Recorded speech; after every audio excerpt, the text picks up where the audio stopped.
గీ ముచ్చట ఇన్నారుల్లా ఏపీకి కొత్త డిప్యూటీ సీఎం రాబోతున్నాడట. అగో ఇప్పటికే Pawan Kalyan sir deputy CM ఉన్నాడు కదా, మళ్ళీ గిదేంది అని అంటారా? రాష్ట్రానికి సీఎం ఒక్కడే ఉంటాడు, కానీ డిప్యూటీ సీఎంలు ఒకల కంటే ఎక్కువ మంది ఉండొచ్చు. అందుకే ఏపీకి ఇంకో డిప్యూటీ సీఎం కావాలని డిమాండ్స్ బగ్గత్తున్నాయట. అప్పట్లో జగన్ అన్న కూడా 5గురు డిప్యూటీ సీఎంలను చేసిండు. మరి ఇప్పుడు డిమాండ్ చేసేటోళ్ళు ఎవరు? మరి కూటమి సర్కారు గా డిమాండ్ను సై అంటదా? ఒకవేళ సై అంటే అటెన్కి ఏమవుతుంది? ఇగో గిట్లా అన్ని ముచ్చట్లు పురా కరుసుకొని వద్దాం, నడువునిగా.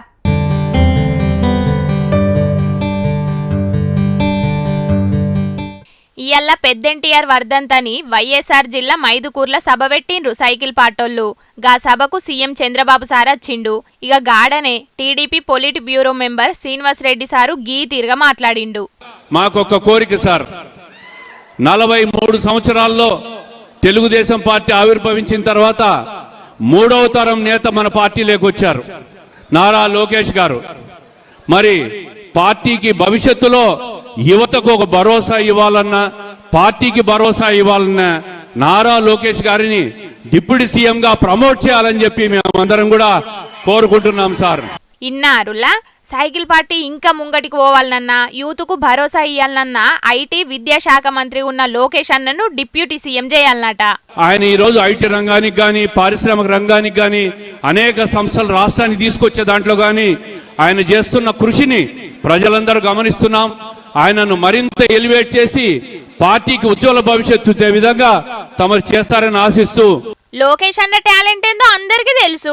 ఐటీ మంత్రిగా ఏపీ అభివృద్ధి కోసం ఎంత కృషి చేస్తుండో అందరికీ తెలుసు.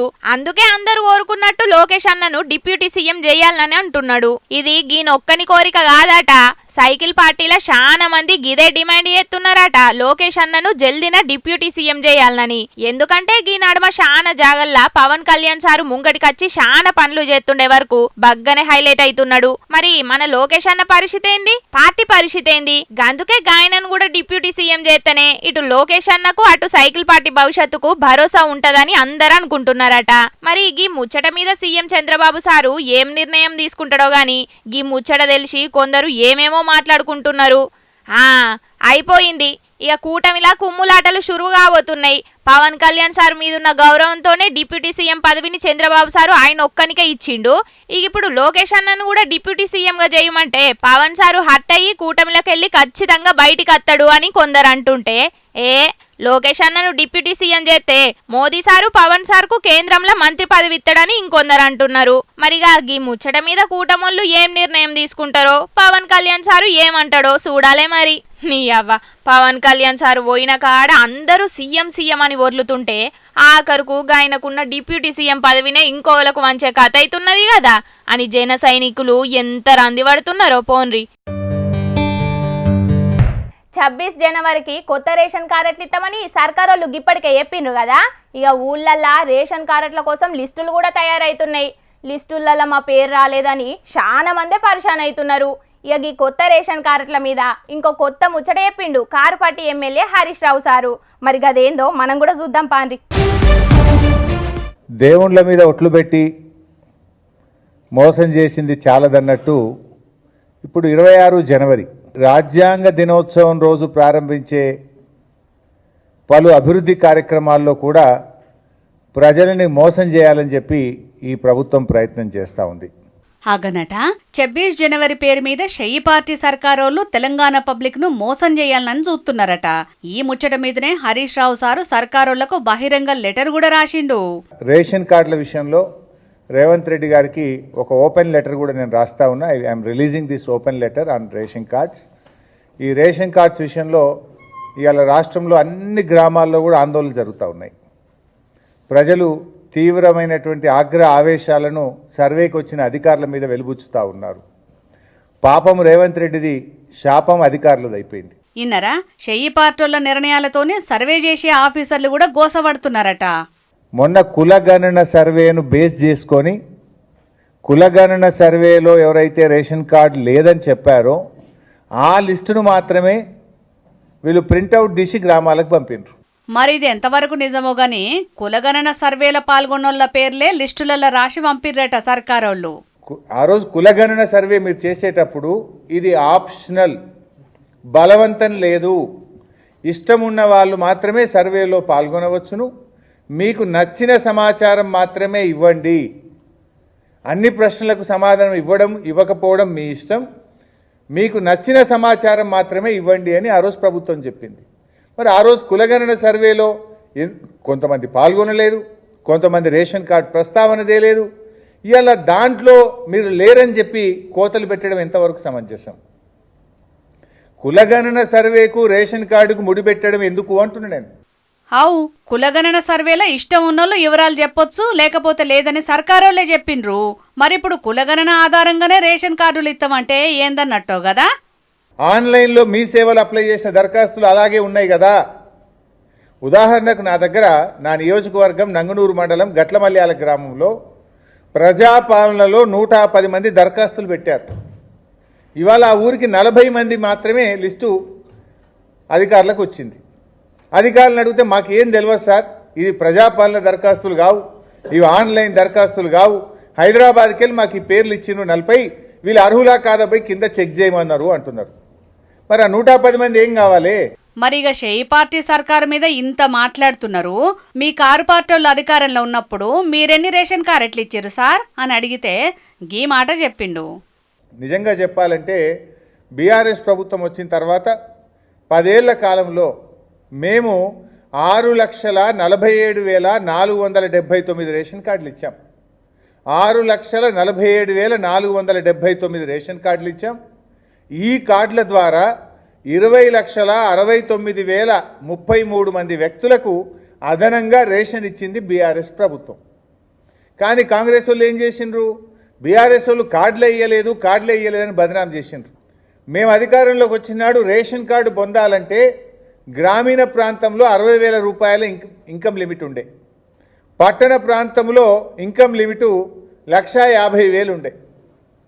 కానీ కేసీఆర్ గారు ఈ ఇన్కమ్ లిమిట్స్ పెంచాలి, పేదలందరికీ రేషన్ కార్డులు రావాలి అని చెప్పి 60,000 ఉన్నటువంటి ఇన్కమ్ లిమిట్ను గ్రామీణ ప్రాంతాల్లో కేసీఆర్ గారు 1,50,000కి పెంచిండ్రు. పట్టణ ప్రాంతాల్లో 75,000 ఉంటే 2,00,000 రూపాయలకు పెంచిండ్రు కేసీఆర్ గారు. కేసీఆర్ది మానవత దృక్పథం, పేదలకు అందాలని కేసీఆర్ ఆలోచన, పేదలకు ఎట్లా కోతలు పెట్టాలన్నది రేవంత్ రెడ్డి ఆలోచన. ఇంతే తేడా. ఆ రోజు మేము 2.5 రెట్లు పెంచాం, మరి ఈరోజు మీరు ఎందుకు పెంచరు అని మేము అడుగుతా ఉన్నాం. సో బీఆర్ఎస్ ఈజ్ డిమాండింగ్ ఈ ఇన్కమ్ లిమిట్ను 2014లో బీఆర్ఎస్ డిసైడ్ చేసిన ఇన్కమ్ లిమిట్ కాకుండా రిజర్వ్ బ్యాంక్ చెప్పిన ఇన్ఫ్లేషన్ ఆధారంగా గ్రామీణ ప్రాంతంలో 2,55,000ను, పట్టణ ప్రాంతంలో 3,40,000 రూపాయల ఇన్కమ్ లిమిట్కు పెంచి పేదలందరికీ రేషన్ కార్డులు అందించాలని ఈరోజు బీఆర్ఎస్ పార్టీ డిమాండ్ చేస్తూ ఉంది. మొత్తానికైతే రేషన్ కార్డుల లిస్టులో పేరెందుకు రాలేదో తెలియక చాలా మంది అయితే ఊళ్ళల్లో పర్షాన్ అవుతున్నారు.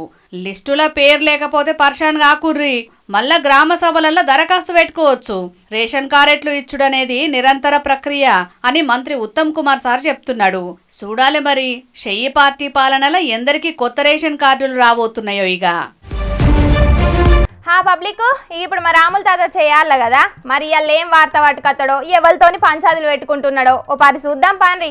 ఓ తాత ఉన్నావే? అరే ఈ సార్ కోసానికి పొద్దుడు సంధి తిరుగుతానే ఏడ దొరుకుతలేడు. ఇగో ఈడు ఉన్నాడు కదా.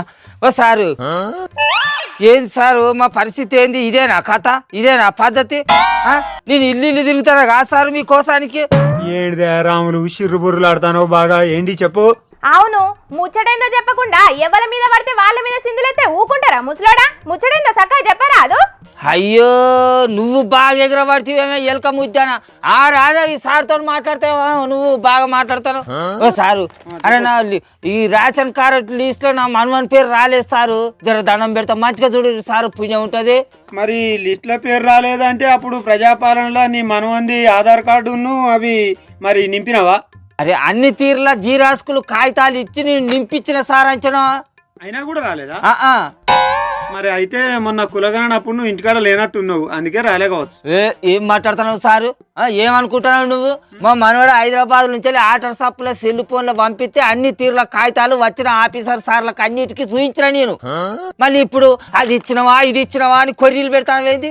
ఇవన్నీ కొర్రీలు పెట్టి వచ్చే రేషన్ కార్డు కూడా మరొకదామని చూస్తాను అయ్యింది మీరు ఎంత తప్పదన్నట్టు మీరే. ఓ ముసలోడా, లిస్టుల పేరు రాలేదంటే ఏదో కారణం ఉంటది, మంచిగా యాద్ చేసుకో. అన్ని వివరాలు మంచిగా చెప్పినవా లేదా మరి? దశ నువ్వెక్కడ దానివే అన్ని తీర్ల కాగితాలు ఇచ్చింది అంచను సారు.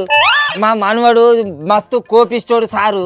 ఈ లిస్టులో వాడిని రేషన్ కార్డు పేరు రాలేదని తెలిసిందే అనుకో, వాడు ఇంటికి వచ్చినాక నన్ను వంగబెట్టి గుద్దురు గుద్దినా గుద్దుతాడు. దండం పెడతా సారు. జరంతా వాని అన్ని తీర్ల కాగితాలు నేను మళ్ళీ ఇవ్వన్నా ఇస్తా కానీ వాడి లిస్టులో పేరు వచ్చినాడు చూడు సార్, దండం పెడతా చూడు. అరే నా చేతిలో ఏమున్నదే, అర్హులైన వాళ్ళందరికీ సర్కారే రేషన్ కార్డులు ఇస్తామని అంటాంది. అది కాదు సారు, నా మనవనికి లగ్గం అయి దగ్గర 10-12 ఏళ్ళు అవుతుంది. వానికి 2 విద్యలు వాని ఎత్తోళ్ళు అవుతారు. వచ్చే నెల కాంచెలు ఇప్పుడు సర్కారు రేషన్ దుకాణాలలో సన్న బియ్యం ఇస్తామని వాటి వాడు మొదటి కాడ నుంచి రేషన్ కార్డు లేక దుకాణంలో పోయి బియ్యం కొనుకొచ్చుకొని తినబట్టే. ఇప్పుడు అదే ఈ రేషన్ కార్డు వచ్చేది ఉంటే వానికి ఇంత ఆసర అవుతుంది కదా. అందుకే సార్ వానికి రేషన్ కార్డు వచ్చేటట్టు జరంత చూడు, పుణ్యం ఉంటుంది. అంతలా అయితే ఏమన్నా ఖర్చు అయితే పైసలు ఇస్తా సార్ నేను. ఏం మాట్లాడతారా ముసలోడా, అన్ని కాగితాలు చూసినాకనే సర్కార్ రేషన్ కార్డులు ఇస్తాంది. నడు ఈ నుంచి పో. నీ మన్మన్ దొక్కందే కాదే తాత, రాష్ట్రంలో కొత్త రేషన్ కార్డుల కోసానికి మొత్తం 12,60,000 దరఖాస్తులు వస్తాయి. దాంట్లో చాలా మంది పేరు లిస్టులనే రాలేదట. ఇక కొన్ని దిక్కులనైతే రేషన్ కార్డులు ఉన్న వాళ్ళకే మళ్ళీ రేషన్ కార్డులు వచ్చినట్టు లిస్టుల పేర్లు వచ్చినాయట. అవ ఈడ కూడా గట్టనే అయింది తల్లి. మన ఊళ్ళో 100-150 మంది రేషన్ కార్డుల కోసానికి దరఖాస్తు చేసుకుంటే దాంతో ఒక్క 24 మందికే రేషన్ కార్డు వచ్చినట్టు లిస్టులలో పేర్లు వచ్చినాయించడం ఇదేనా సర్కారు పద్ధతి? రాష్ట్రంలో ఉన్న అన్ని ఊళ్ళ పరిస్థితి గిదేనట. మరి అధికారులు ఏ లెక్కల లిస్టు రెడీ చేస్తున్నారో గాళ్ళకే తెలవాలి. అరే పోయినసారి సర్కారే 10 ఏళ్ళు పరిపాలించి ఒక్కరికొక్క రేషన్ కార్డు ఇవ్వకపోయా. ఇప్పుడు వీళ్ళు మేము అధికారంలోకి రాగానే అర్హులైన వాళ్ళందరికీ రేషన్ కార్డులు ఇస్తామని చెప్పంగానే మేము సంబరపడి ఓట్లు గుద్ది గెలిపిస్తాము. ఇప్పుడు వీళ్ళు వచ్చినాక సగానికి సగం మందికి రేషన్ కార్డు ఇవ్వకుండా తూట్లు పెడితే ఏందన్నట్టు చెప్పు? ఇదేం పద్ధతి అన్నట్టు ఈ సర్కార్ది? ఇదేనా పద్ధతి? అరే నీ అవ్వ, గీ రేషన్ కార్డుల కథ ఇప్పుడే ఏం ఒడవలేదటనే తాత. ఇది నిరంతర ప్రక్రియ అంటున్నారు. లిస్టుల పేర్లు రానోళ్ళు మళ్ళీ దరఖాస్తు చేసుకోవచ్చట. బాబు నిరంతర ప్రక్రియ అంచనే భయం ఎత్తంది తల్లి. అప్పట్లో రైతులకు రుణమాఫీ కాకుంటే రుణం మాఫీ కానీ రైతులకు మళ్ళీ రుణమాఫీ చేస్తాం, కాగితాలు తీసుకొచ్చి అధికారులకు ఇర్రి అంటే మంద రైతులు అందరూ పోయి ఆఫీసులో చుట్టూ గుమిగూడిర్రు. ఇప్పుడు కూడా గట్టనే 2వ విడత 3వ విడత 4వ విడత అనుకుంటా కాగితాలు ఇర్రి అని అంటే ఇతనే ఉంటాం. గట్టనే అవుతుంది కావచ్చు, ఏమో ఎవరికి ఎరక. ఏమోనే, 7 ఎకరాలు ఉన్నోళ్లకు రేషన్ కార్డు రైతు భరోసా తీసేస్తాం అన్నారు. అయినా కూడా కొన్ని దిక్కుల ఊళ్ళల్లా గసంటోళ్ళకు కూడా రేషన్ కార్డు ఇంద్రమ్మ ఇండ్ల లిస్టులో వాళ్ళ పేర్లు ఉన్నాయట. ఏందో ఏమో ఇక. అరే నాదో అనుమానం పిల్ల. ఇప్పుడు కాంగ్రెస్ పార్టీ సర్కారు ఊళ్ళల్లా ఆ పార్టీ కార్యకర్తలకే రేషన్ కార్డులు ఇంద్రమ్మ ఇండ్లు ఇస్తుందట కదా, నిజమేనా? ఏమో వాళ్ళోళ్ళు వీళ్ళోళ్ళు గుసగుసలు అనుకుంటా అంటే నీతో అంటారా? నాకేం ఎరుక. ఏ గట్ల అంటున్నావేందే తాత? సర్కారు ఎవ్వలకైనా సర్కారే. వాళ్ళ పాటోళ్ళకే పథకాలు ఇచ్చి కడమ పాటోళ్ళకు పథకాలు ఇవ్వమంటే ఊకుంటారా జనాలు? రోడ్ల మీదకి రారు వాళ్ళు. ఎమ్మ ఓట్లకు ముంగట రేవంతాలు సార్ అన్నాడు కదా, చెయ్యి పార్టీ కనుక అధికారంలోకి వచ్చేది ఉంటే మా పార్టీ కార్యకర్తలను అన్ని తీర్లు ఆదుకున్నాకనే కడమల సంగతి అని. అట్లా గిట్లా చేస్తానులేమో అని అనుకొని బయట జనాలు అనుమాన పడతాను గంతే. సరే నీ అనుమానాలు అటేనుక కానీ గా సార్ని అడిగి రేషన్ కార్డు కోసానికి మళ్ళీ ఎక్కడ దరఖాస్తు చేసుకోవాలనో అడుగు ముందుగాల. సారు నా మనవడు వస్తే నా మీద తింటాడు సారు. వాడు ఇప్పటికే పొద్దు మాపు పొద్దుకు 3 సార్లు నాకు ఫోన్ చేసి ఆ లిస్టులో నా రేషన్ కార్డు పేరు వచ్చిందా అని అడుగుతాను సారు. నీకు పుణ్యం ఉంటుంది. ఇప్పుడు నేను మళ్ళా ఏమేమి కాగితాలు ఇవ్వాలి, ఎక్కడ దరఖాస్తు చేసుకోవాలి జర చెప్పురు సార్. ఏ కాగితాలు ఇచ్చుడు వద్దురాములు, సర్కారే ఒక డేట్ ఫిక్స్ చేస్తుంది. ఆ డేట్ రోజు ఆ కాగితాలు తీసుకొచ్చి ఇద్దు మళ్ళా, సరేనా? గవర్నీ నాకు తెలియదు సారు. ఈ లిస్ట్ లో నా మనవని పేరు ఇవ్వాలి రావాల్సిందే, లేకుంటే సారు నేను కచేరి కాడికి అవసరం అయితే లొల్లి పెడతా. ఏందనుకుంటాను? ఇప్పుడు వచ్చే నెలలో సర్పంచ్ ఎలక్షన్లు ఉన్నాయట. ఆ ఎలక్షన్ లోపట్నే ఏది జరిగినా కూడా జరగాలి, లేకుంటే నాకు తెలియదా? అవి అటు గుడిసిట్ అవుతుంది. అందుకోసం లిస్టులో నా మనవని పేరు వచ్చినట్టు చెయ్యి, లేకపోతే నేను 3 బాటల కాడ ధర్నా చేస్తా మరి. అరే నువ్వెక్కడ దొరికినా పెద్ద మనిషి నడవ ఇనించాలి. అగో గట్ట పోతా సారు. ఇలా లిస్ట్ లో నా మనవని పేరు ఎక్కించేదాకా నేను ఇడిచిపెట్టేది లేదు. అట్లా కుదరదు సారు. నేను చేసేది ఏముండదు నాడు. అరే సారు చూసిండ్రా అనుల్లా, రేషన్ కార్డుల కోసానికి 10 ఏళ్ల నుంచి కొందరు జనాలు ఎదురు చూస్తుంటే ఊళ్ళల్లో ఇడుతున్న లిస్టులల్లో సగానికి సగం మంది పేర్లే లేవట. మా పేరు రాలేదంటే మా పేరు రాలేదని లొల్లి పెడుతున్నారట చాలా మంది. అయ్యా సర్కారోళ్ళు జర నిజమైన అర్హులెవలో గుర్తించి అన్ని వివరాలు చూసి అటెన్క రేషన్ కార్డు అట్లా ఇయ్యండ్రయ్యా, జర పుణ్యం ఉంటది. లేకపోతే మళ్ళీ లేని పంచాయతీలు మోపైతాయి. ఏమంటున్నాం? మంచువారింట్ల మంటలు గిప్పట్ల సల్లారేటట్టు లేవు కదా. మొన్నటికేంచి అన్నదమ్ములు ఇద్దరి నడుమ సోషల్ మీడియాలో పిట్టగుట్లే పొట్టు పంచాది నడిచింది. సింహం అవ్వాలని ప్రతి కుక్కకి ఉంటుంది, కానీ వీధిలో మురగటానికి అడవిలో గర్జించడానికి ఉన్న తేడా కనీసం వచ్చే జన్మలో అయినా తెలుసుకుంటావన్న ఆశ. కుక్క సింహం డైలాగులతోని ఒగలు గట్టిగానే అరుచుకున్నారు. నువ్వొక్కనివేరా, నేనొక్కన్నే అత్తా, దా మాట్లాడుకుందాం అని మంచు మనోజు అన్న విష్ణుకు సవాలేసిండు. ఇగి ట్వీట్ల పంచాది నడమనే ఆళ్ల నాయన మంచు మోహన్ బాబు రంగారెడ్డి జిల్లా కలెక్టర్ కు ఒక కంప్లైంట్ చేసిండు. జల్పల్లిలున్న నా ఆస్తుల్ని కొందరు ఆక్రమించుకున్నారు. సీనియర్ సిటిజన్ యాక్ట్ ప్రకారం నా ఆస్తులను నాకు ఇప్పియాలని మోహన్ బాబు చేసిన కంప్లైంట్ మీద మనోజుకు నోటీసులు పంపిండు కలెక్టర్ సారు. ఇగి ముచ్చట మీద ఇయ్యాల కలెక్టర్ ను కలిసిండు మనోజ్ అన్న. ప్రాసెస్ లో వాళ్ళ దగ్గర క్యాషులు కలెక్ట్ చేయడాలు ఇవన్నీ చేయడాలు చాలా కరెక్ట్ కాదు. అండ్ రీసెంట్ లో కూడా మేము క్వశ్చన్ చేసుకుంది, తీసుకెళ్లి ఏవేవో సిగ్నేచర్లు పెట్టించుకున్నారు, ఏవేవో చేస్తున్నారు అందరితో. అండ్ హాస్టల్స్ కి లోన్ రేజ్ చేసుకుంటున్నారు. అండ్ ఇవన్నీ నేను I have complete document. And why this misuse of it. ఈ పోరాటం ఎవరి మీద కాదండి, జస్టిస్ కోసం నా పోరాటం.